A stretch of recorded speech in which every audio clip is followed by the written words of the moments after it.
जैव धर्म, जीव का धर्म। श्री श्री ठाकुर भक्ति विनोद विरचित। अनुवादक एवं संपादक नित्य लीला प्रविष्ट ओम विष्णुपाद परमहंस स्वामी श्री श्रीमद् भक्ति प्रज्ञान केशव गोस्वामी महाराज के अनुग्रहीत त्रिदंडी स्वामी श्री श्रीमद् भक्ति वेदांत नारायण गोस्वामी महाराज। प्रस्तावना। पृथ्वी तल पर बहुत से धर्म संप्रदाय प्रचलित हैं। उनमें से अधिकांश संप्रदायों में ही तत्त धर्म प्रचार के उद्देश्य से विविध प्रकार की प्रणालियों का अवलंबन कर विभिन्न भाषाओं में अनेक ग्रंथ लिपिबद्ध हुए हैं। जिस प्रकार लौकिक शिक्षा में कनिष्ठ, मध्यम और उत्तम का भेद अथवा ऊंच नीच आदि विविध प्रकार के तारतम्य स्वतः सिद्ध हैं, उसी प्रकार विभिन्न धर्म संप्रदायों की धर्म शिक्षाओं में भी विभिन्न प्रकार के तारतम्य सर्ववादी सम्मत एवं स्वतः सिद्ध हैं। इनमें से श्री चैतन्य महाप्रभु के प्रेम धर्म की शिक्षा सभी दृष्टि से सर्वोत्तम है। इसे विश्व के सभी निरपेक्ष मनीषी वृंद एक स्वर से स्वीकार करेंगे। सर्वोत्तम आदर्श और शिक्षा से अनुप्राणित होने की आकांक्षा सभी में ही परिलक्षित होती है। उन लोगों की यह शुभेच्छा कैसे फलवती हो, इसका विचार करके ही परम मुक्त पुरुष तथा धर्म जगत के प्रधान आदर्श शिक्षित कुल चूड़ामणि श्रील ठाकुर भक्ति विनोद ने विभिन्न भाषाओं में अनेक धर्म ग्रंथों का सृजन किया है। इन ग्रंथों में श्री चैतन्य महाप्रभु की शिक्षाओं का ही अतिशय सरल सहज भाषा में सांगोपांग वर्णन उपलब्ध होता है। लेखक की संपूर्ण ग्रंथ राशि में इस जैव धर्म ग्रंथ को ही विभिन्न देशीय धार्मिक मनीषियों ने सर्वोत्तम माना है। विश्व में वेद ही सबसे प्राचीनतम ग्रंथ हैं। तद अनुगत उपनिषद समूह एवं श्री वेद व्यास द्वारा प्रकटित वेदांत सूत्र, महाभारत और श्रीमद् भागवत आदि आदर्श ग्रंथ हैं। आगे चलकर इसी आदर्श से अनुप्राणित होकर भारतवर्ष में अनेकों प्रकरण ग्रंथ लिखे गए, जिनका स्थान स्थान पर प्रचुर प्रचार और आदर है। इन प्रकरण ग्रंथों में तारतम्य, वैशिष्ट्य और भेद आदि की तो बात ही क्या, परस्पर सामंजस्य रहित विभिन्न प्रकार के मतभेद और काल्पनिक विचारधाराएं भी परिलक्षित होती हैं। फलस्वरूप धर्म जगत में नाना प्रकार के उथल पुथल और उपद्रव हुए हैं और हो रहे हैं। ऐसी विकट परिस्थिति में स्वयं भगवान ने परतत्व के रूप में जीव मात्र का उद्धार करने के लिए सप्त तीर्थों में प्रधान माया तीर्थ अर्थात मायापुर यह श्रीधाम नवद्वीप में आविर्भूत होकर अपने प्रिय पार्षदों द्वारा संपूर्ण शास्त्रों का यथार्थ तात्पर्य मूल सार संकलन करवाकर लगभग 400-450 वर्ष पूर्व सबके हृदय में दिव्य ज्ञान मूला भक्ति का उन्मेष कराया था। उनमें से 3-4 को छोड़कर अधिकांश ग्रंथ ही संस्कृत भाषा में लिपिबद्ध हैं। श्री चैतन्य महाप्रभु के पार्षदोत्तम श्री श्री रूप सनातन के प्रियतम अभिन्न विग्रह श्रील जीव गोस्वामी ने समस्त शास्त्रों का सार संकलन कर देव भाषा में षट संदर्भ आदि ग्रंथों की रचना की है और उनके माध्यम से स्वयं भगवान की जीवोद्धार लीला की निगूढ़तम इच्छा को व्यक्त किया है। कुछ लोग शास्त्रों का यथार्थ तात्पर्य अनुधावन नहीं कर पा सकने के कारण उनके आंशिक या कला मात्र, यहाँ तक कि छाया या विरुद्ध भाव को ही ग्रहण करने के लिए बाध्य हुए हैं। श्रील जीव गोस्वामी की लेखनी प्रसूत शिक्षा ही श्रीमन महाप्रभु की एकांतिक शिक्षा है। वेद, उपनिषद, महाभारत और श्रीमद् भागवत की शिक्षा है। इसी शिक्षा के सर्वथा निर्दोष और पूर्णतम भाव का अवलंबन करके यह जैव धर्म ग्रंथ अत्यंत आश्चर्य रूप से ग्रथित हुआ है। नीचे जैव धर्म नामकरण के तात्पर्य की विवेचना की जा रही है, जिससे पाठकगण इस ग्रंथ की उपादेयता और गुरुत्व का सहज ही अनुधावन कर सकेंगे। ग्रंथकार ने इस ग्रंथ का नामकरण किया है जैव धर्म। धर्म के संबंध में हम सब ने कुछ न कुछ एक धारणा बना रखी है, इसलिए यहाँ स्थान अभाव के कारण इस विषय में कुछ अधिक कहना अनावश्यक समझते हैं। संस्कृत भाषा में जीव शब्द में ष्ण प्रत्यय लगाकर जैव शब्द निष्पन्न हुआ है। इसका अर्थ है जीव का अथवा जीव संबंधीय। अतएव जैव धर्म कहने से जीव मात्र का धर्म अथवा जीव संबंधीय धर्म का बोध होता है। यहाँ जीव किसे कहते हैं? इस प्रश्न का उत्तर स्वयं ग्रंथकार ने ही इसी ग्रंथ में विस्तृत विवेचन पूर्वक प्रदान किया है। संक्षेप में मैं दो एक बातें यहाँ निवेदन करना आवश्यक समझता हूँ। जीव शब्द से जीवन है जिसे, वही जीव है, अर्थात प्राणी मात्र ही जीव है। अतएव जैव धर्म से ग्रंथकार ने जीव मात्र या प्राणी मात्र के धर्म को लक्ष्य किया है। श्री कृष्ण चैतन्य महाप्रभु ने अपने एकांत अनुगत निज जन श्री रूप सनातन और जीव आदि 6 गोस्वामियों के द्वारा प्राणी मात्र या जीव मात्र के लिए कौन सा धर्म ग्रहणीय और पालनीय है, इस विषय में शिक्षा दी है। तदनंतर लगभग 400 वर्षों के पश्चात श्री गौर जन्म स्थान श्रीधाम मायापुर के समीप ही इस ग्रंथ के लेखक सप्तम गोस्वामी श्रील ठाकुर भक्ति विनोद ने आविर्भूत होकर जीवों के प्रति दया आर्द्र चित्र होकर बंगला भाषा में जैव धर्म की रचना की है।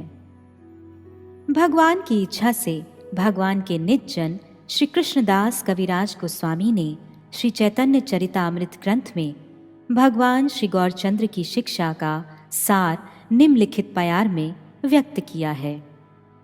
जीवेरे स्वरूप हाय कृष्णेर नित्यदास, कृष्णेर तटस्था शक्ति भेदा भेद प्रकाश। श्री चैतन्य चरितामृत 20:108। ग्रंथकार ने श्री गौड़ीय वैष्णवों की संपूर्ण शिक्षा के बीज मंत्र स्वरूप उक्त मंत्र के आधार पर ही जैव धर्म की रचना की है। अतएव यह ग्रंथ जाति, वर्ण, आश्रम और देश काल पात्र आदि भेदों से परे मानव मात्र के लिए ही नहीं, अपितु मनुष्य इतर कुलोद्भूत प्रस्तर पशु, पक्षी, कीट, पतंग और जलचर आदि स्थावर और जंगम योनियों को प्राप्त प्राणी मात्र के लिए ही हितकर और ग्रहणीय है। मनुष्यतर प्राणियों में जैव धर्म ग्रहण के उदाहरण स्वरूप अहिल्या, पाषाणी, यमलार्जुन वृक्ष, सप्तताल वृक्ष, नृगराज गिरगिट, भरत मृग, सुरभि गाय, गजेंद्र हाथी, जामवंत रीछ, अंगद सुग्रीव बंदर आदि का नाम उल्लेख योग्य है। जगत गुरु ब्रह्मा जी ने स्वयं भगवान श्री कृष्ण से तृण, गुल्म, पशु पक्षी आदि किसी भी योनि में जन्म लेकर तदीय चरण कमलों की सेवा की याचना की है। तदस्तु मे नाथ सा भूरि भागो भवे यत्र वान यत्र तु वा तिरश्चाम येन अहम एको अपि भवज्जनानां भूत्वा निषेवे तव पाद पल्लवम। श्रीमद्भागवत 10:14-30। भक्तराज प्रहलाद महाराज ने तो और भी स्पष्ट रूप से पशु आदि सहस्त्र योनियों में जन्म ग्रहण करके भी भगवदास्य रूप जैव धर्म की प्राप्ति की लालसा व्यक्त की है। नाथ योनि सहस्त्रेषु येषु येषु व्रजाम्यहम् तेषु तेष्वचला भक्तिर अच्युतास्तु सदा त्वयि। और स्वयं ग्रंथकार ने भी स्वरचित शरणागति ग्रंथ में ऐसी ही प्रार्थना की है। कीट जन्म हौ यथा तुया दास बहिर्मुख ब्रह्मा जन्मे नाही आश।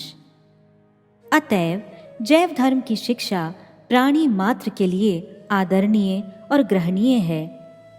इस शिक्षा को सर्व अंतःकरण द्वारा अपनाने से प्राणी मात्र अति सहज ही माया मोह की कठोर बेड़ी की घोर यंत्रणा से तुच्छ अलीक आनंद की मृग मरीचिका से सदा के लिए छुटकारा प्राप्त कर भगवत सेवानंद में निमग्न होकर परा शांति और परानंद को प्राप्त करने में समर्थ होता है।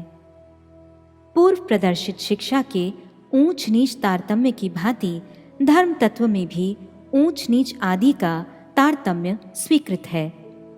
उन्नत शिक्षा का आदर्श उन्नत अधिकारी ही ग्रहण कर सकता है। तात्पर्य यह कि समस्त प्रकार के प्राणियों में मनुष्य सर्वश्रेष्ठ है। मनुष्य इतर प्राणी भी अनेक प्रकार के हैं। प्राणी या जीव कहने से चेतन पदार्थ का ही बोध होता है। यहाँ अचेतन या जड़ पदार्थों का विषय आलोच्य नहीं है। चेतन की स्वाभाविक वृत्ति या क्रिया को ही धर्म कहते हैं। यह धर्म वास्तव में चेतन की वृत्ति या उसके स्वरूपगत स्वभाव को ही लक्ष्य करता है। धर्म की वाणी कहने से चेतन की वाणी का ही बोध होता है। इस ग्रंथ के 16वें अध्याय में चेतन के तारतम्य मूलक क्रम विकास का विज्ञान संगत सूक्ष्म विवेचन है। चेतन अर्थात मायाबद्ध जीवों की 5 अवस्थाएं होती हैं। पहली आच्छादित चेतन, दूसरी संकुचित चेतन, तीसरी मुकुलित चेतन, चौथी विकसित चेतन और 5वीं पूर्ण विकसित चेतन।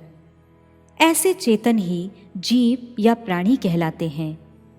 जीवों की ये 5 श्रेणियां पुनः स्थावर और जंगम भेद से 2 भागों में विभक्त हैं। इनमें से वृक्ष, लता, गुल्म और प्रस्तर आदि स्थावर प्राणियों को आच्छादित चेतन कहते हैं। इस आच्छादित चेतन को छोड़कर अन्य 4 प्रकार के चेतन समूह को जंगम अर्थात चलने वाले प्राणी कहते हैं। पशु, पक्षी, कीट, पतंग एवं जलचर प्राणी समूह संकुचित चेतन हैं। आच्छादित और संकुचित इन 2 श्रेणियों में मनुष्य इतर कुलोत्पन्न जीव होते हैं। मुकुलित, विकसित और पूर्ण विकसित चेतन, इन तीनों ही श्रेणियों में मनुष्य शरीर वाले जीव समूह आते हैं। अतएव इन 3 श्रेणियों में अवस्थित चेतन आकार की दृष्टि से मानव होने पर भी चेतनता के क्रम विकास की दृष्टि से इनमें तारतम्य है। इसी तारतम्य विचार को ध्यान में रखकर ही उनमें कनिष्ठ, मध्यम और उत्तम का विचार होता है। फिर भी वृक्ष, लता, गुल्म, पशु, पक्षी और मनुष्य ये सभी जीव ही हैं और इन सभी का ही एकमात्र धर्म भगवत उपासना ही है। परंतु इन सब में मनुष्य सर्वश्रेष्ठ प्राणी है और भगवत उपासना रूप जैव धर्म उसी का विशेष धर्म है। ज्ञान या बोध के आच्छादन के तारतम्य अनुसार चेतन वृत्ति का तारतम्य हुआ करता है। मानव ही सब प्रकार के प्राणियों में श्रेष्ठ है। इस विषय में तनिक भी संदेह नहीं है। यह श्रेष्ठत्व कहाँ और क्यों है, इस पर विचार करना अत्यंत आवश्यक है। वृक्ष, लता, कीट, पतंग, पशु, पक्षी और जलचर प्राणियों से आकार विकार, बल, वीर्य, सौंदर्य एवं रूप लावण्य आदि की दृष्टि से मनुष्य ही श्रेष्ठ है, ऐसा नहीं कहा जा सकता। परंतु मनोवृत्ति एवं बुद्धि के विकास अथवा चैतन्य वृत्ति के अधिक विकास की दृष्टि से ही मानव अन्य प्राणियों से सर्वतोभावेन श्रेष्ठ है। अतएव जैव धर्म में इसी श्रेष्ठ धर्म का विवेचन किया गया है। साधारणतः जीव मात्र का धर्म होने पर भी इसे मानव जाति का ही धर्म समझना चाहिए, क्योंकि श्रेष्ठ धर्म में श्रेष्ठ जीव का ही विशेष रूप से अधिकार होता है। यहाँ यह प्रश्न हो सकता है कि ग्रंथ का नाम जैव धर्म न रखकर मानव धर्म या मनुष्य मात्र का धर्म ही क्यों नहीं रखा गया? इसका कारण अनुसंधान करने पर यह ज्ञात होता है कि धर्म मात्र में मनुष्य की वृत्ति होती है। मनुष्य इतर प्राणियों में धर्म नहीं होता। यही साधारण विधि है।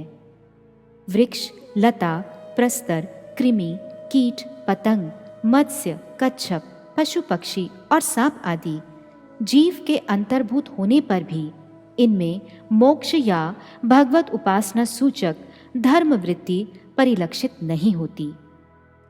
कतिपय दार्शनिकों का यह मत है कि जिन प्राणियों में केवल मात्र पशुत्व अर्थात मूर्खता और निष्ठुरता दैट इज एनिमैलिटी होती है, वे ही पशु हैं। इस पशु श्रेणी के कतिपय जीवों में जो जन्मगत स्वाभाविक या सहज ज्ञान वृत्ति अर्थात इंट्यूशन परिलक्षित होती है, वह कुछ हद तक मानव वृत्ति का आभास मात्र है। वास्तव में वह मानव वृत्ति नहीं। इस पशुत्व अर्थात एनिमैलिटी के साथ ज्ञान या विवेक बुद्धि यानी रैशनैलिटी युक्त होने पर ही उसे मानवता, और जिनमें ये मानवता हो उन्हें मानव या मनुष्य कहते हैं। पाश्चात्य दार्शनिकों ने भी कहा है मेन आर रैशनल बीइंग्स। हमारे आर्य ऋषियों ने भी उक्त पशु वृत्ति से संक्षेपतः आहार, निद्रा, भय और मैथुन इन 4 वृत्तियों को लक्ष्य किया है। इस पशु वृत्ति को अतिक्रम कर धर्म वृत्ति से युक्त होने पर ही मनुष्यत्व प्रमाणित होता है।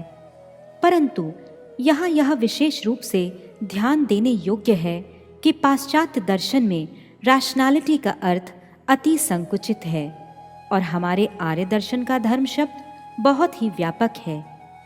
जो पाश्चात्य दर्शन के रैशनैलिटी को अपने एकांश में अंतर्भूत कर उससे भी बहुत उन्नत ईशो उपासना वृत्ति तक को धारण करता है, यह धर्म ही मनुष्यत्व का यथार्थ परिचायक है।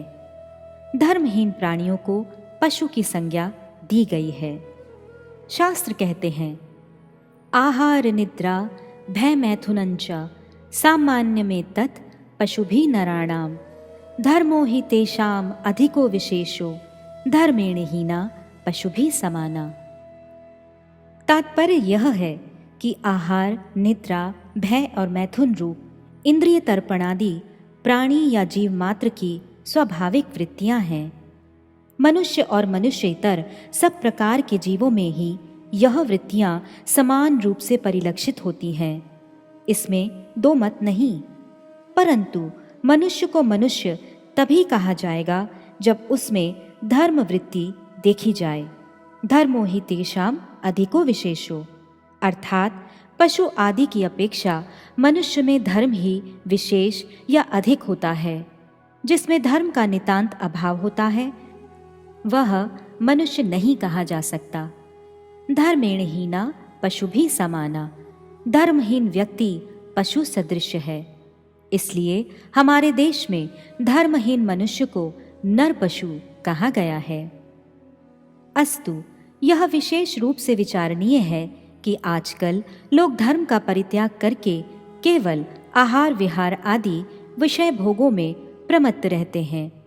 उनकी यह वृत्ति पशु वृत्ति या मनुष्य इतर वृत्ति है। कली के प्रभाव से आजकल मनुष्य निम्नगामी होकर क्रमशः पशुत्व की ओर अग्रसर हो रहा है। इसलिए ग्रंथकार ने सभी की हित कामना से ही ग्रंथ का नाम जैव धर्म रखकर शास्त्र मर्यादा को संपूर्ण रूप में अक्षुण्ण रखा है। मनुष्य में ही ईश्वर उपासना रूप धर्म परिलक्षित होता है, पशु पक्षी आदि मनुष्येतर प्राणियों में नहीं। अतएव मनुष्य सर्वोच्च प्राणी है और वही सर्वोच्च शिक्षा या धर्म का विशेष अधिकारी है।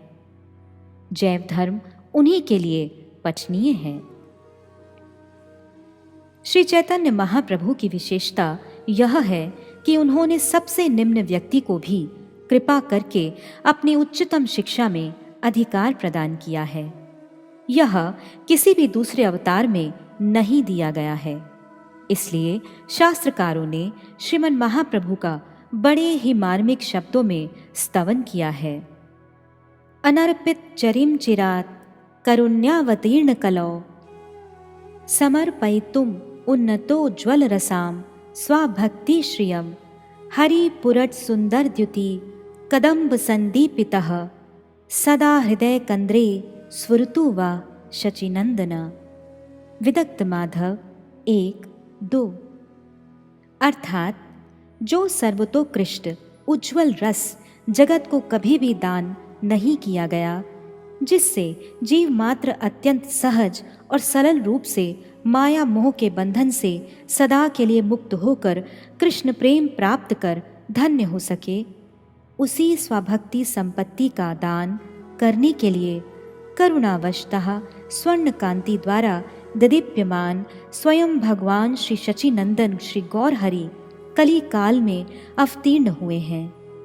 लेखक ने भी श्रीमन महाप्रभु के उक्त वैशिष्ट्य की सर्वतोभावेन रक्षा की है। वैष्णव धर्म में मनुष्य मात्र का अधिकार है। ग्रंथकार ने जैव धर्म के 11वें अध्याय के मौलवी साहिब और वैष्णवों के परस्पर विचार प्रसंग में इस सिद्धांत का युक्ति संगत विचारों एवं दृढ़ शास्त्रीय प्रमाणों के द्वारा प्रतिपादन किया है। उर्दू, फारसी और अंग्रेजी आदि किसी भी भाषा को बोलने वाला व्यक्ति वैष्णव हो सकता है। केवल मात्र संस्कृत भाषी ही वैष्णव हो सकेंगे, ऐसी बात नहीं। प्रत्युत ऐसा देखा जाता है कि हिंदी, बंगला, उड़िया, आसामी, तमिल, तेलुगु आदि भाषा भाषी अनेकों व्यक्ति प्रचुर प्रतिष्ठा संपन्न वैष्णव पदवी को प्राप्त कर चुके हैं। अतएव मुसलमान, ईसाई, बौद्ध और जैन आदि जातियों के लोग वैष्णव होने के अधिकारी हैं। भाषा के वैषम्य से वैष्णवता का वैषम्य नहीं होता। भाषा विद्वेषियों के विचारों की उपेक्षा करके श्रील भक्ति विनोद ठाकुर ने भाषाओं के माध्यम से श्रीमन महाप्रभु की अप्राकृत भावमयी शिक्षा का प्रकाश किया है। अप्राकृत दैव संस्कृत भाषा तथा तद अनुगत बंगला के अतिरिक्त उड़िया, हिंदी, उर्दू और अंग्रेजी आदि विभिन्न भाषाओं में उनके द्वारा रचित लगभग 100 ग्रंथों का परिचय पाया जाता है। उनमें से कतिपय विशेष ग्रंथों के नाम उनके रचना काल के साथ नीचे दिए जा रहे हैं। क.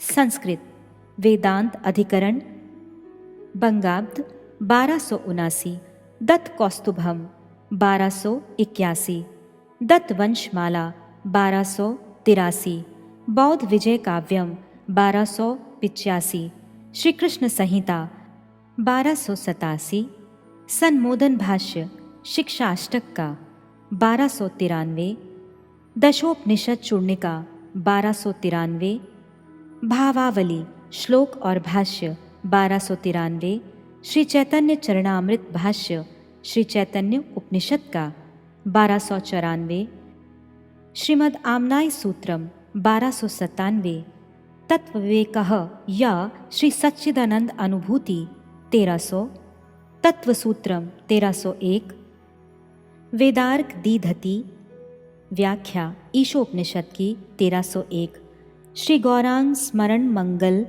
स्तोत्रम 1303, श्री सनातन गोस्वामी के श्री भगवत धाम अमृतम ग्रंथ का भाष्य 1305, श्री भागवत आर्क मरीचिमाला 1308, श्री भजन रहस्यम 1309, स्वानियम द्वादशकम 1304, ब्रह्म सूत्र या वेदांत दर्शन का भाष्य शिक्षा दशमूलम इत्यादि।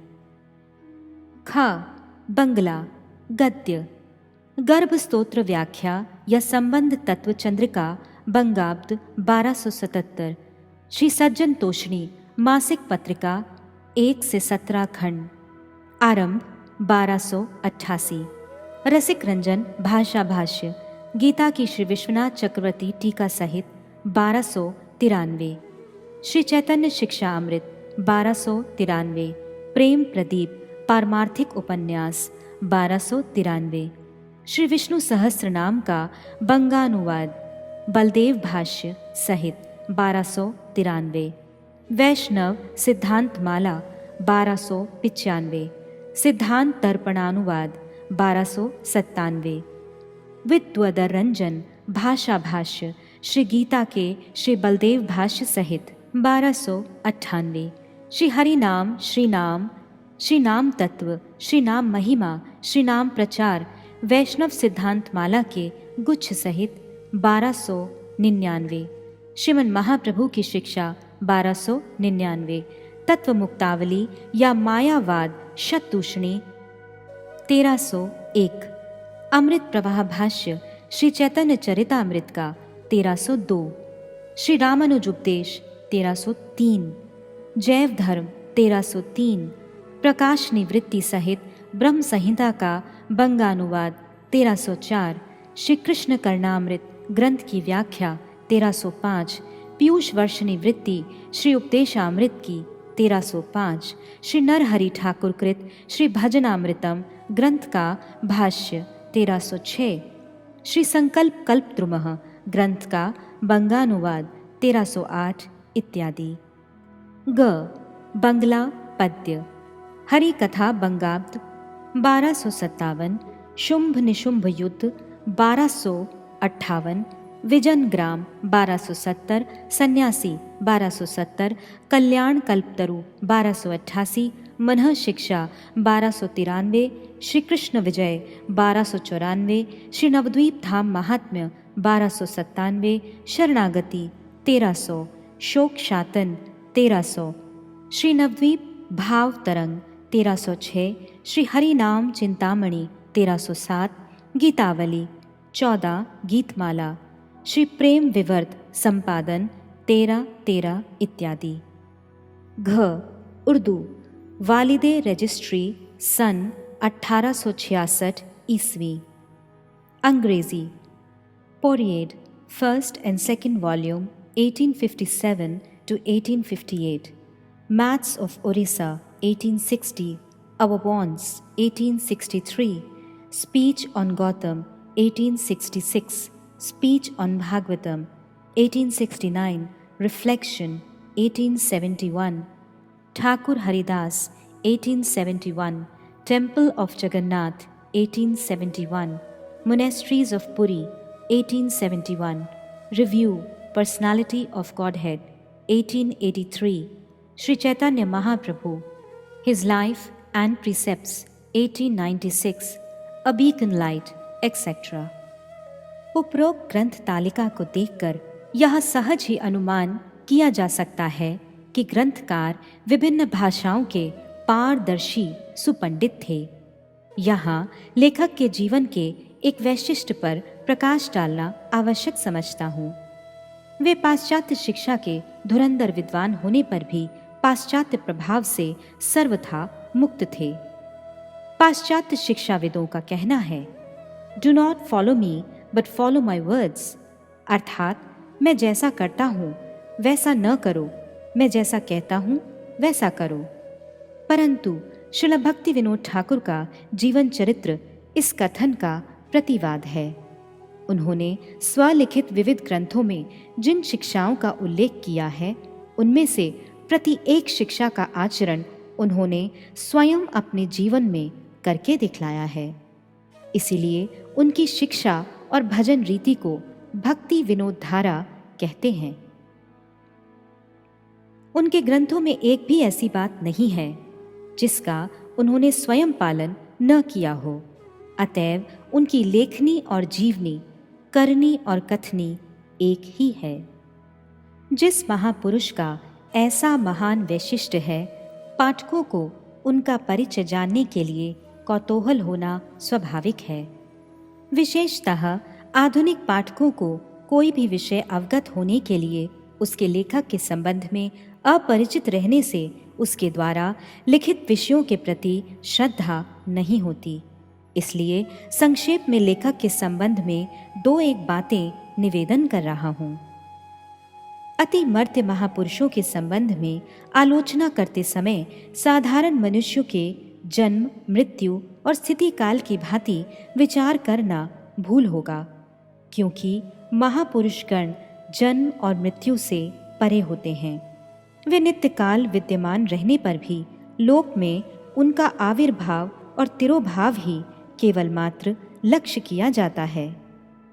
श्रील भक्ति विनोद ठाकुर ने 18 चैत्र 1245 बंगाब्द अर्थात 2 सितंबर 1838 ईस्वी रविवार को पश्चिम बंगाल के नदिया जिले के अंतर्गत श्री गौर आविर्भाव स्थली श्रीधाम मायापुर के सन्निकट वीरनगर नामक ग्राम में अति उच्च कुल में आविर्भूत होकर गौड़ीय गगन को प्रोद्भाषित किया था और 9 आषाढ़ 1321 बंगाब्द अर्थात 23 जून 1914 ईस्वी को कलकत्ता महानगरी में तिरोहित होकर श्री गौड़ीय वैष्णवों के परम आराध्य श्री श्री गांधार्विका गिरधारी की मध्याह्न लीला में प्रवेश किया। इन 76 वर्षों के अल्पकाल में उन्होंने स्वयं चारों आश्रमों का आचरण करके जगत को शिक्षा दी है।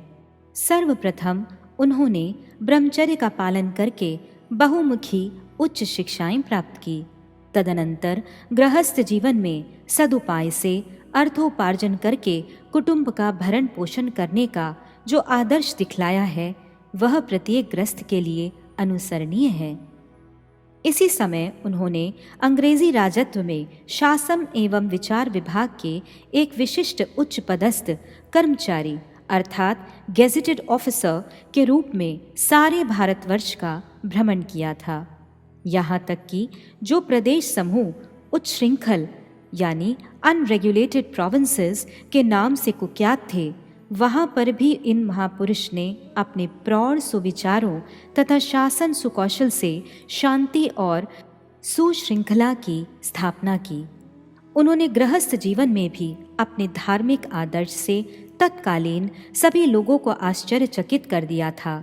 इस प्रकार गुरु दायित्वपूर्ण कार्यों में नियुक्त रहकर भी उन्होंने अनेक अनेक भाषाओं में अनेक ग्रंथों की रचनाएं की। उनके द्वारा रचित ग्रंथों की तालिका में हमने उन ग्रंथों के रचना काल का भी उल्लेख किया है। उस तालिका को मिलाकर देखने से पाठक वर्ग उनकी आश्चर्यजनक सृजन शक्ति का अनुमान लगा सकेंगे। तत्पश्चात राजकीय शासन विभाग से सेवा निवृत्त होकर वानप्रस्थ आश्रय ग्रहण कर उन्होंने नवद्वीप के 9 द्वीपों के अंतर्गत कीर्तनाख्या गौद्रुम द्वीप में सुरभि कुंज की स्थापना की तथा वहीं पर बहुत समय तक भजन किया।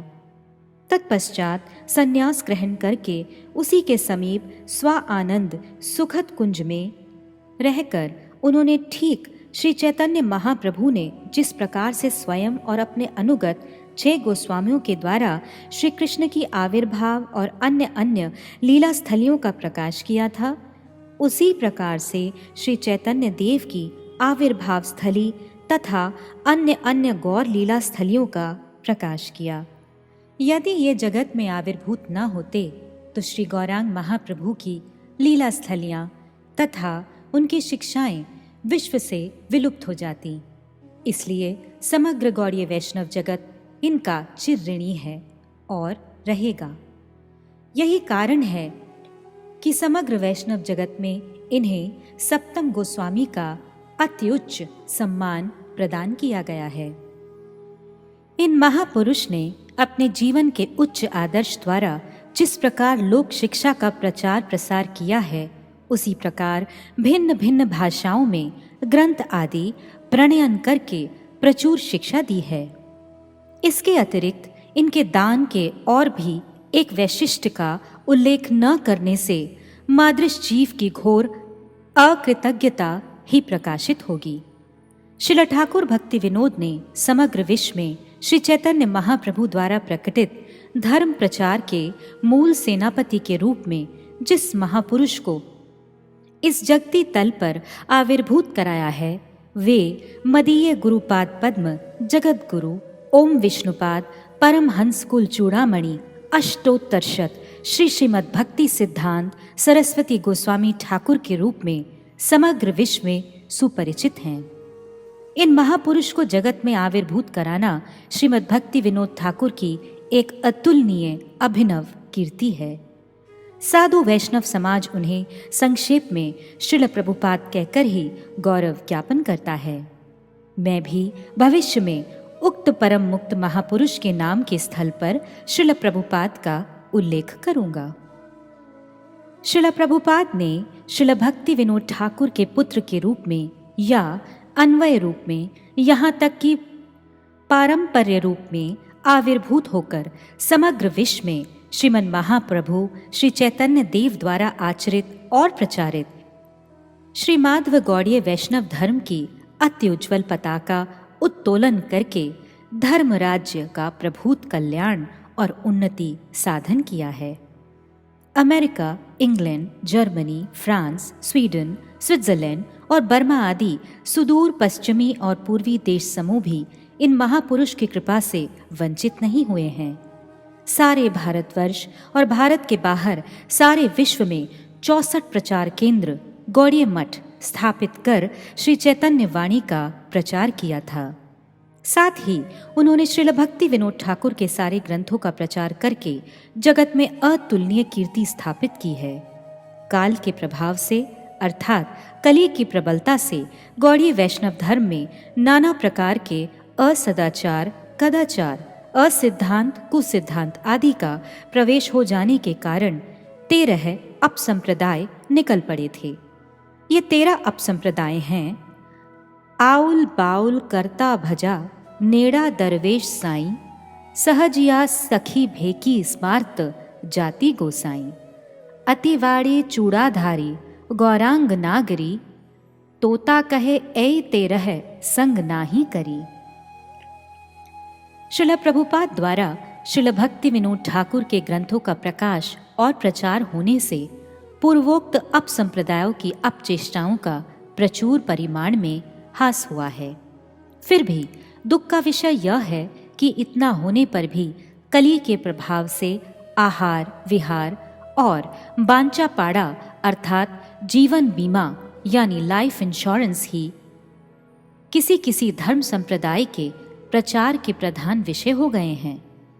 वास्तव में ये सब पशुवृत्ति का ही नामांतर या पाश्विक अनुशीलन का प्रसार मात्र है।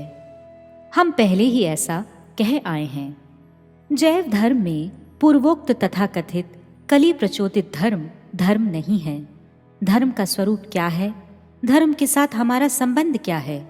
धर्म का पालन करने से क्या लाभ है तथा धर्म का यथार्थ तात्पर्य क्या है आदि विषयों का बड़ा ही सांगोपांग विवेचन प्रस्तुत किया गया है। लगभग 600 पृष्ठों के इस छोटे से ग्रंथ का पाठ करने से संपूर्ण शास्त्रों का तात्पर्य अत्यंत संक्षेप में जाना जा सकता है। इसमें प्रश्नोत्तर के रूप में विश्व के सारे धर्मों की तुलनामूलक आलोचना की गई है। एक वाक्य में मैं यह कह सकता हूँ कि इस छोटे से ग्रंथ में गागर में सागर की भांति संपूर्ण भारतीय शास्त्रों का सार भरा हुआ है। अतएव यह कहना अत्युक्ति नहीं होगी कि किसी धर्म जीवन में इस ग्रंथ का पाठ नहीं किए जाने से धर्म तत्व ज्ञान का उसमें अवश्य ही अभाव रह जाएगा। इस ग्रंथ में किन किन महत्वपूर्ण विषयों का विवेचन हुआ है, इस विषय को जानने के लिए पाठक वर्ग से इस ग्रंथ की अनुक्रमणिका देखने के लिए अनुरोध करता हूँ। ग्रंथकार ने शास्त्र मर्यादा को अक्षुण्ण रखते हुए संबंध, अभिधेय, प्रयोजनात्मक तत्व को 3 खंडों में प्रकाशित किया है। कुछ अनभिज्ञ लेखकों ने संबंध, अभिधेय और प्रयोजन इस क्रम का उल्लंघन कर सबसे पहले ही प्रयोजन तत्व की आलोचना करके पीछे संबंध अभिधेय तत्वों का वर्णन किया है, जो वेद, उपनिषद, पुराण, महाभारत और विशेषकर प्रमाण शिरोमणि श्रीमद् भागवत आदि के सिद्धांतों के सर्वथा प्रतिकूल है। पहले खंड में नित्य और नैमित्तिक धर्मों का विश्लेषण है। दूसरे खंड में संबंध अभिधेय प्रयोजन तत्वों का दृढ़ शास्त्रीय प्रमाणों के आधार पर सांगोपांग वर्णन है तथा तीसरे खंड में रस विचार का मार्मिक विवेचन है। श्रील प्रभुपाद की विचारधारा के अनुसार जब तक कुछ उन्नत अधिकार की प्राप्ति न हो जाए तब तक रस विचार में प्रवेश करना उचित नहीं। यदि कोई अनाधिकारी साधक रस विचार में प्रवेश करने की अनधिकार चेष्टा करेगा तो उसका हित की अपेक्षा अहित ही होगा।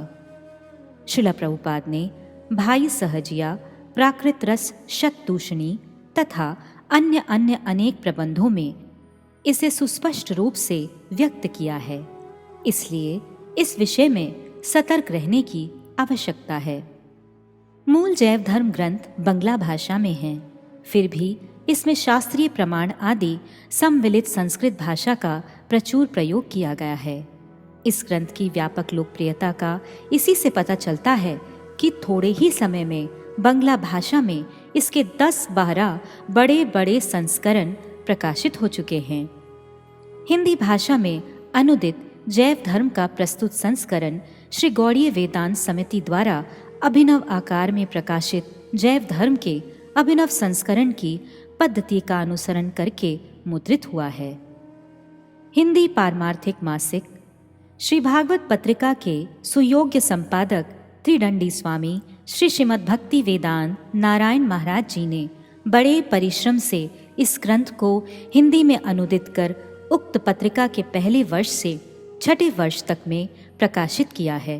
अब अनेक श्रद्धालु व्यक्तियों के बारंबार अनुरोध पर हिंदी भाषी धार्मिक जनता के कल्याणार्थ उसी को पुस्तककार में प्रकाशित किया गया है। प्रसंगवश मैं ये कहने के लिए बाध्य हो रहा हूँ कि अनुवादक महोदय हिंदी भाषी हैं, बंगला उनकी मातृभाषा नहीं है, तथापि उन्होंने इस ग्रंथ का अनुशीलन करने के लिए बंगला भाषा का अध्ययन किया तथा उसमें विशेष अभिज्ञता प्राप्त करके कठोर परिश्रम और कष्ट स्वीकार कर इस ग्रंथ का अनुवाद किया है। मुझे हार्दिक प्रसन्नता है कि इसमें मूल ग्रंथ के कठिन दार्शनिक एवं रस विचार के अति गहन तथा परमोन्नत सूक्ष्म भावों की भली भांति रक्षा हुई है। हिंदी जगत इस महान कार्य के लिए इनका कृतज्ञ रहेगा।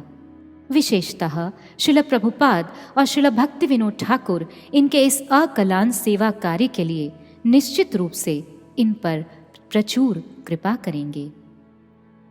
और भी कतिपय भगवत भक्तों की इस ग्रंथ के मुद्रण और प्रकाशन कार्य में सहायता एवं सहानुभूति का उल्लेख नहीं करने से मेरे कर्तव्य की हानि होगी। इनमें त्रिदंडी स्वामी श्रीमद् भक्ति वेदांत भिक्षु महाराज, हाल ही में जिनका परलोक गमन हो चुका है, प्रिय कुंज बिहारी ब्रह्मचारी, प्रिय श्री कृष्ण स्वामी दास ब्रह्मचारी, प्रिय शेषशाई ब्रह्मचारी, प्रिय ओम प्रकाश ब्रजवासी साहित्य रत्न और पंडित बागरोदी श्री कृष्ण चंद्र शास्त्री काव्य तीर्थ के नाम विशेष उल्लेख योग्य हैं।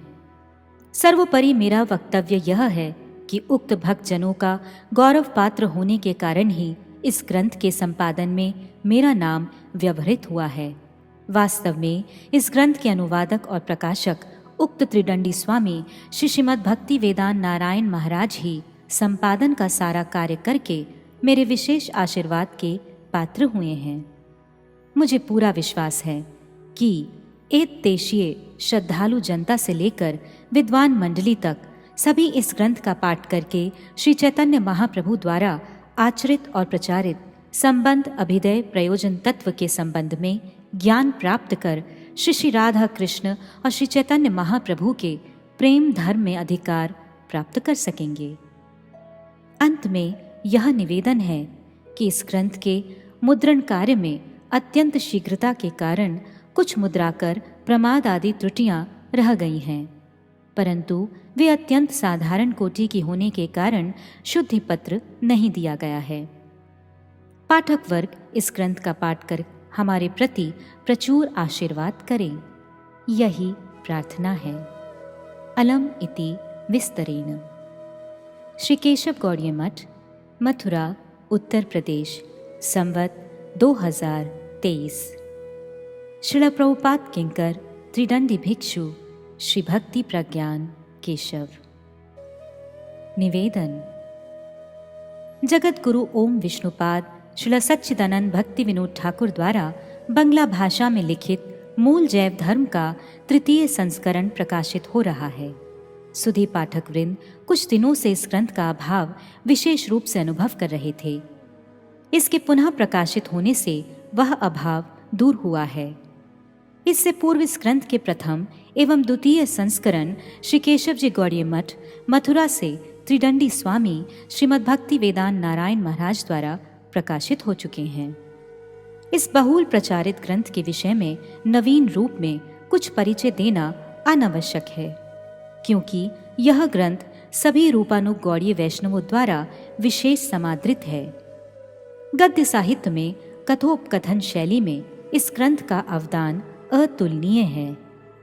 इसके भाव गांभीर्य, भाषा का लालित्य, विचार प्रवाह और सर्वोपरि निगूढ़ दार्शनिक तत्व सिद्धांतों ने इस ग्रंथ को प्राकृत साहित्य लेखकों की रचनाओं से संपूर्ण रूप से पृथक एवं वैशिष्ट्यपूर्ण श्रेणी में स्थापित कर रखा है। अप्राकृत साहित्य सृष्टाओं के सम्राट श्री सच्चिदानंद भक्ति विनोद ठाकुर ने इस ग्रंथ की रचना कर अप्राकृत साहित्य जगत में वैकुंठीय कौस्तुमणि का आविष्कार किया है। इसमें तनिक भी संदेह नहीं है। आलोच्य मूल ग्रंथ बंग भाषा में लिखित होने पर भी इसका हिंदी, अंग्रेजी, तमिल, तेलुगु, उड़िया आदि विविध भाषाओं में अनुवाद हुआ है तथा विश्व के सभी देशों में इसका प्रचुर प्रचार है। अति मर्त्य महापुरुषों की लेखनी भाषा विवाद से सर्वथा ऊपर उठकर अनंत विश्व की कल्याण कामना के लिए सतत प्रयत्नशील रहती है। उदार नैतिक साधु संत किसी भी भाषा के प्रति विद्वेष की भावना नहीं रखते और न ही स्वार्थ अन्वेषियों की भांति प्रादेशिकता को प्रश्रय देते हैं। श्रील भक्ति विनोद ठाकुर ने विभिन्न भाषाओं में रचनाएं की हैं। इससे उनकी उदार नैतिक मनोवृत्ति का भी परिचय मिलता है। जय भजे सेई बड़ा अभक्तहीन छार, कृष्ण भजने नाही जाति कुलादि विचार। अर्थात जो भजन करते हैं वे ही श्रेष्ठ हैं। कृष्ण भजन में जाति कुल आदि का कोई विचार नहीं है।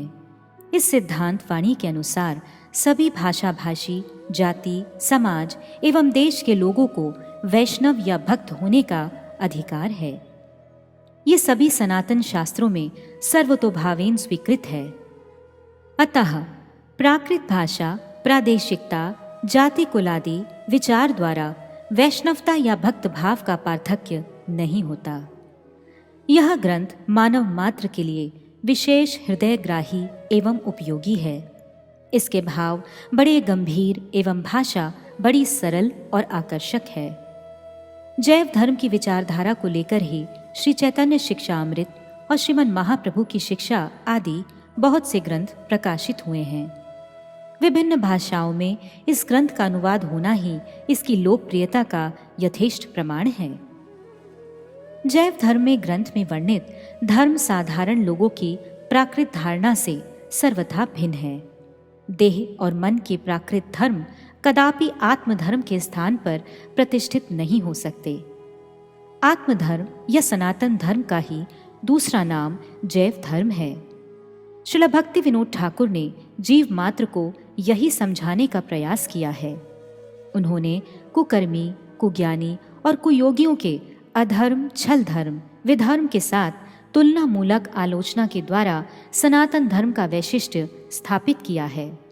उन्होंने वेद, वेदांत, उपनिषद, गीता, भागवत आदि शास्त्रों के निगूढ़ रहस्यों और गौड़ीय गोस्वामी गुरुवर्ग के गुरु गंभीर दार्शनिक तत्व सिद्धांतों को जिस प्रकार अत्यंत सहज, सरल, प्रांजल भाषा में प्रकाशित किया है, उससे उनके अति मर्त्य व्यक्तित्व एवं नित्य सिद्धत्व का पूर्ण रूपेण परिचय मिलता है।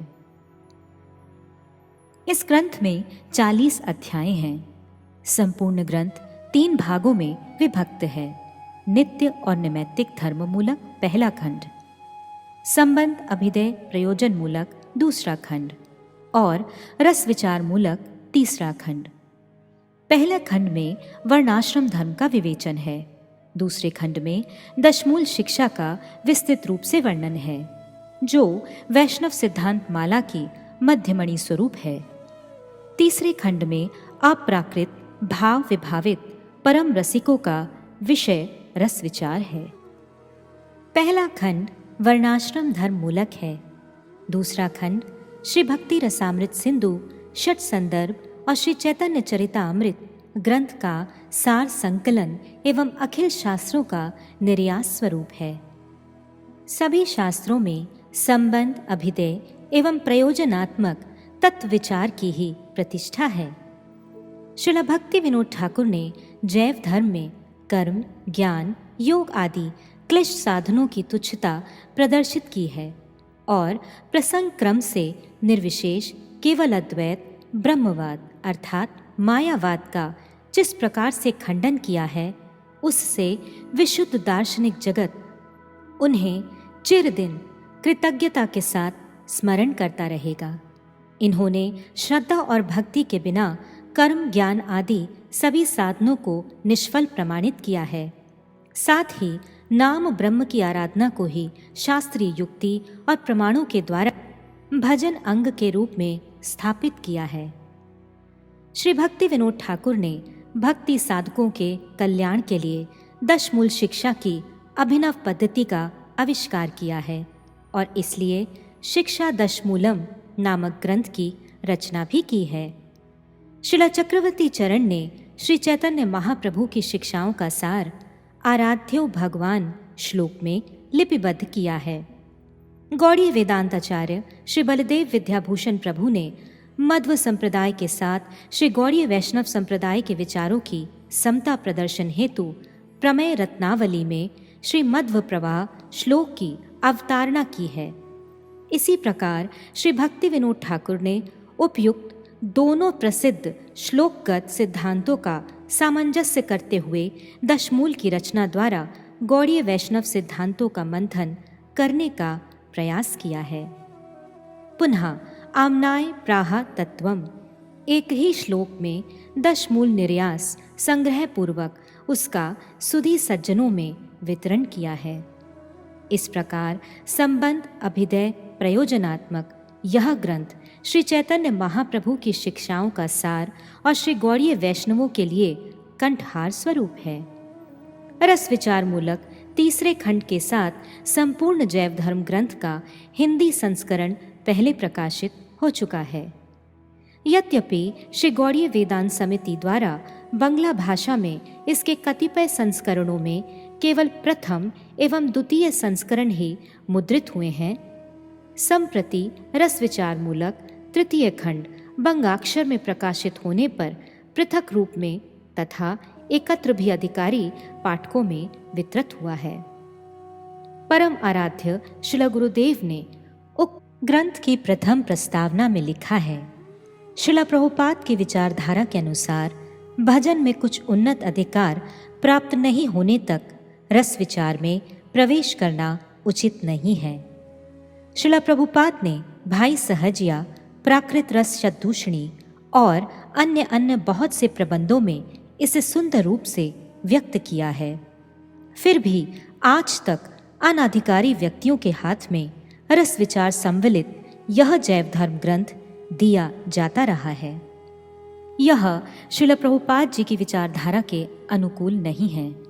रस विचार मूलक तृतीय खंड को हम अनअधिकारी साधारण जनों के हाथों में अर्पण नहीं करना चाहते हैं।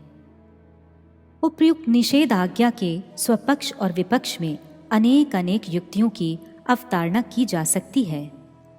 इससे पूर्व श्री केशव जी गौड़ीय मठ मथुरा से त्रिदंडी स्वामी भक्ति वेदांत नारायण महाराज द्वारा संपूर्ण ग्रंथ ही प्रकाशित हुआ है, परंतु उन्होंने अपने प्रकाशकीय वक्तव्य में इस विषय में कोई मंतव्य प्रकाश नहीं किया है। हो सकता है कि उन्होंने अपने परम आराध्य देव का इंगित और निर्देश प्राप्त करके ही ऐसा किया हो। मैं व्यक्तिगत रूप में श्रील गुरुपाद पद्म के निषेधात्मक निर्देश के उद्देश्य और तात्पर्य के विषय में पाठक वर्ग को 2-1 युक्तियों के द्वारा बतलाना चाहता हूँ। परम आराध्य श्री श्रील गुरुपाद पद्म ने अपने श्री गुरुदेव श्री श्रील सरस्वती प्रभुपाद जी की विचारधारा के अनुसार साधन भजन के विषय में अधिकार निर्णय पर अधिक जोर दिया है।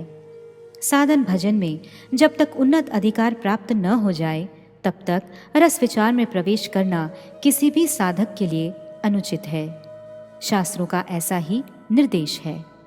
सभी शास्त्र संबंध, अभिदय, प्रयोजनात्मक और विधि निषेध मूलक हैं। साधु, गुरु, वैष्णवाचार्यगण शास्त्रीय विधि निषेधों का भली भांति पालन करते हुए शास्त्रों की यथार्थ मर्यादा का स्थापन करते हैं। वे अपने दिव्य जीवन चरित्र द्वारा भजन क्षेत्र में यथार्थ रूप में मार्गदर्शन करते हैं। साधक जन उनका पथ अनुसरण कर कृतार्थ होते हैं। ततो दुसंगम उत्सृज्य सत्सु सजेत बुद्धिमान, यही भागवतीय विधि और निषेध है। पुनः स्मर्तव्यो भगवान विष्णु विस्मर्तव्यो न जातुचित, इसे भी अन्वय और व्यतिरेक रूप में मूल विधि और मूल निषेध कहा गया है। भक्ति के प्रतिकूल विषय वर्जनीय हैं एवं भक्ति के अनुकूल विषय सर्वतोभावेन ग्राह्य हैं। षडंग शरणागति में ऐसा ही कहा गया है। श्री गुरुपाद पद्म अनधिकारी व्यक्तियों के हाथों में रस विचार वाले तृतीय खंड को देना नहीं चाहते थे। अनधिकार रस चर्चा करने वालों को वे उन्मार्गगामी और इचड़े पाका अर्थात कच्चा नीरस सूखा कटहल प्राकृत सहजिया कहा करते थे।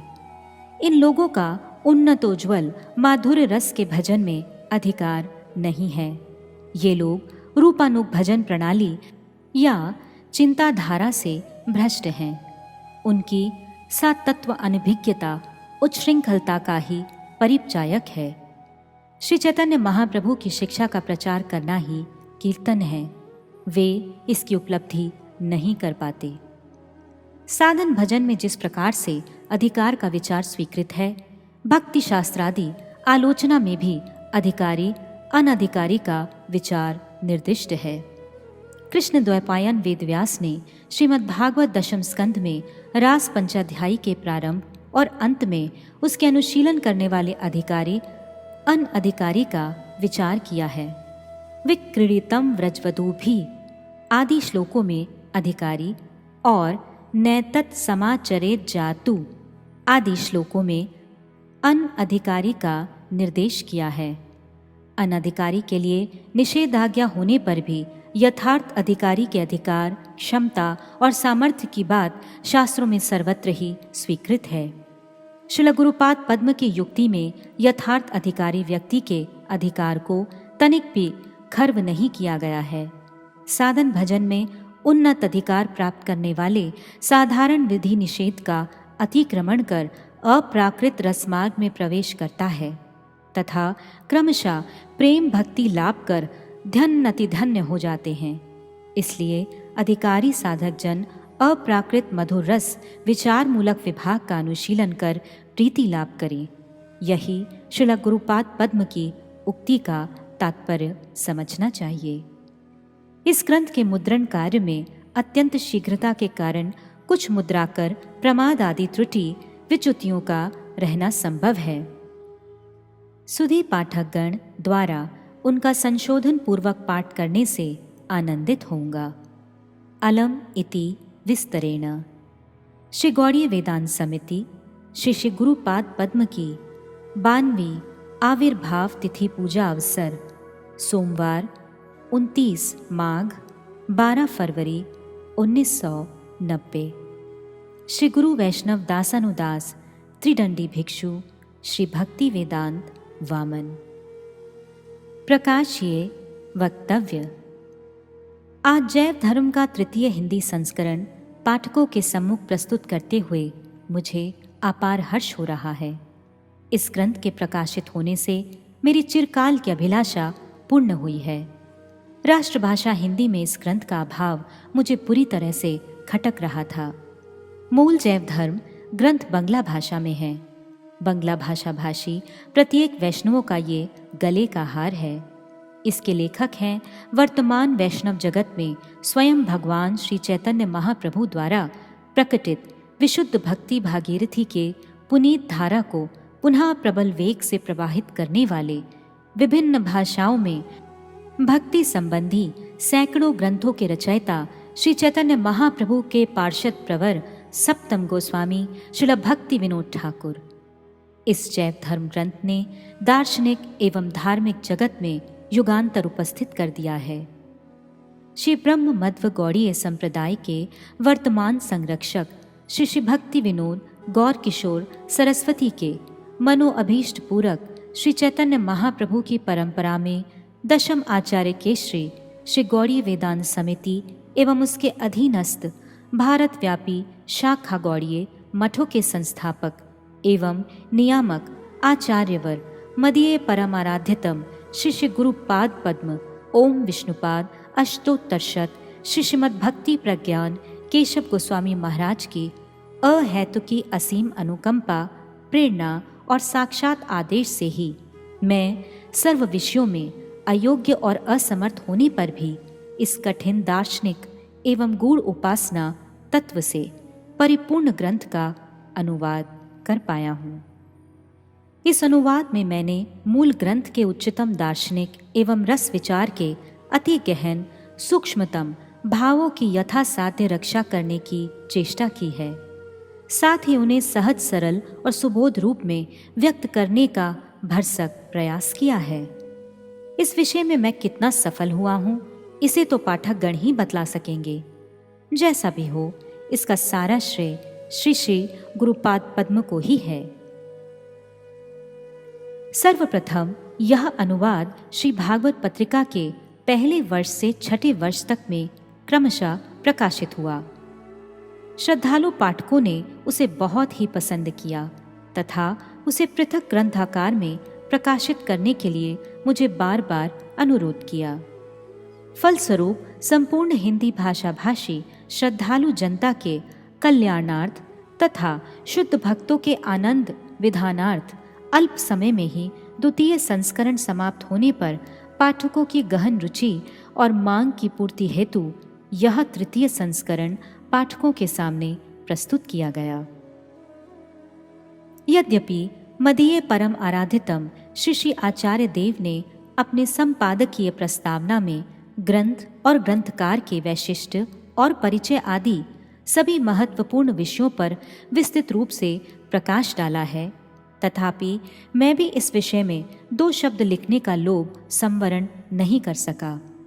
मैं पाठकों को ग्रंथ पढ़ने से पूर्व प्रस्तावना को मनोनिवेश पूर्वक पाठ करने के लिए अनुरोध करता हूँ। इससे पाठकों को परमार्थ तत्व में प्रवेश करने में एक सुंदर दिशा प्राप्त हो सकेगी, ऐसा मेरा दृढ़ विश्वास है।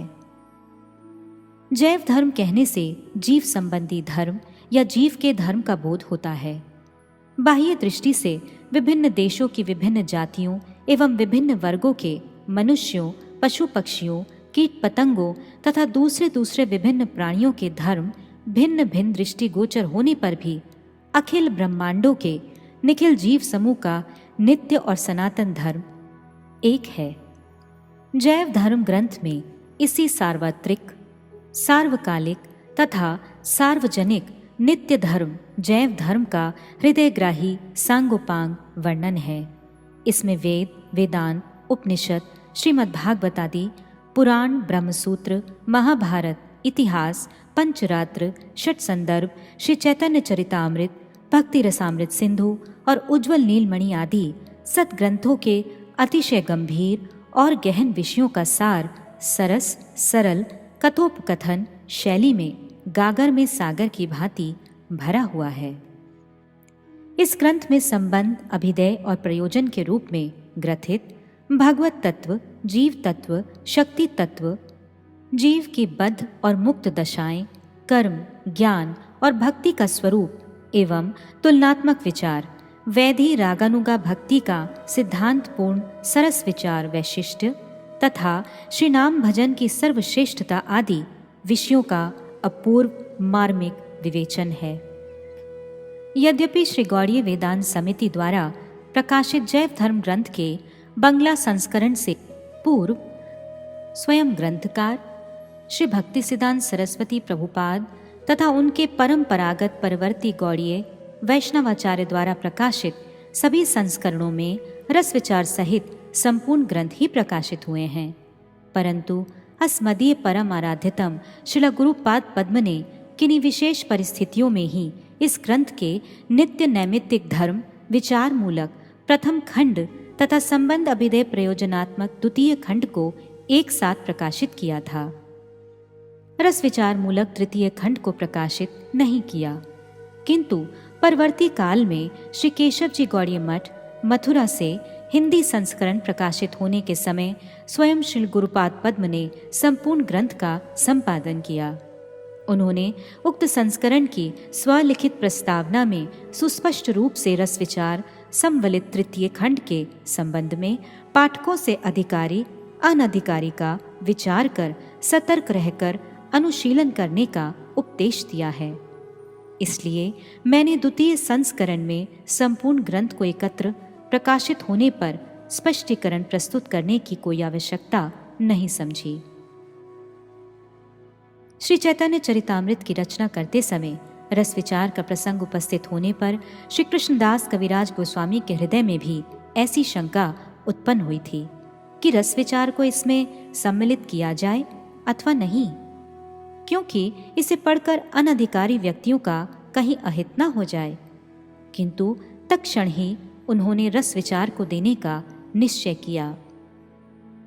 ये सब सिद्धांत गुड़ कहिते न जो आए, न कहिले कह इहार अंत ना ही पाए। अतएव कही किछु करिया निगूढ़, बुझी बे रसिक भक्त न बुझी बे मूढ़। ए सब सिद्धांत हाय आमरेर पल्लव, भक्तगण कोकिलेर सर्वदा वल्लभ। अभक्त उष्टेर इथे न होय प्रवेश, तबे चित्ते होय मोर आनंद विशेष। श्री चैतन्य चरितामृत आदि लीला चौथा अध्याय पयार 231 से 235। अर्थात सर्वसाधारण के निकट निगूढ़ ब्रजरस का प्रकाश करना सर्वदा अनुचित है, किंतु इसका सर्वथा प्रकाश न करने पर इस रहस्यपूर्ण विषय के लुप्त हो जाने की भी संभावना है। नीम और आम के बगीचे एक साथ सम्मिलित होने पर भी कौवे नीम के पेड़ पर बैठकर निम्बोरी का ही आस्वादन करते हैं और रसिक कोयल आम के वृक्ष पर बैठकर मधुर आम्र पल्लव एवं मधुर मंजरी का ही आस्वादन करती है। अतः रस विचार देना ही उचित है। हिंदी जगत में अब तक वैष्णव धर्म के परमोच्च दार्शनिक सिद्धांतों एवं सर्व उत्कृष्ट उपासना पद्धति का तुलनात्मक बोध कराने वाले ऐसे अपूर्व सुंदर एवं सर्वांगपूर्ण ग्रंथ का अभाव था। जैव धर्म हिंदी जगत में इस अभाव की पूर्ति कर दार्शनिक एवं धार्मिक जगत में विशेषतः वैष्णव जगत में युगांतर उपस्थित करेगा, इसमें संदेह नहीं। प्रस्तुत संस्करण की प्रतिलिपि प्रस्तुत करने, प्रूफ संशोधन आदि विविध सेवा कार्यों के लिए श्री ओम प्रकाश ब्रजवासी, स्नेहास्पद श्रीमान शुभानंद ब्रह्मचारी, श्रीमान प्रेमानंद ब्रह्मचारी, श्रीमान नवीन कृष्ण ब्रह्मचारी, श्रीमान सुधन्व ब्रह्मचारी, श्रीमान कृष्णचंद्र ब्रह्मचारी, श्रीमान अनंग मोहन ब्रह्मचारी, श्रीमान शुभ कृष्ण ब्रह्मचारी तथा इसके लिए पूर्ण आर्थिक सेवा के लिए श्रीमान कृष्ण गोविंद ब्रह्मचारी आदि की सेवा प्रचेष्टा सराहनीय एवं विशेष उल्लेख योग्य है। श्री श्री गुरु गौरांग गांधारविका गिरिधारी इन सब पर प्रचुर कृपा आशीर्वाद वर्षण करें, यही उनके श्री चरणों में प्रार्थना है। इस ग्रंथ में यदि कोई भूल दृष्टिगोचर हो तो पारमार्थिक पाठकगण निज गुणों से क्षमा करेंगे तथा संशोधन कर ग्रंथ का सार ग्रहण कर बाधित करेंगे। श्री केशव जी गौड़ीय मठ, मथुरा, उत्तर प्रदेश, संवत 2046।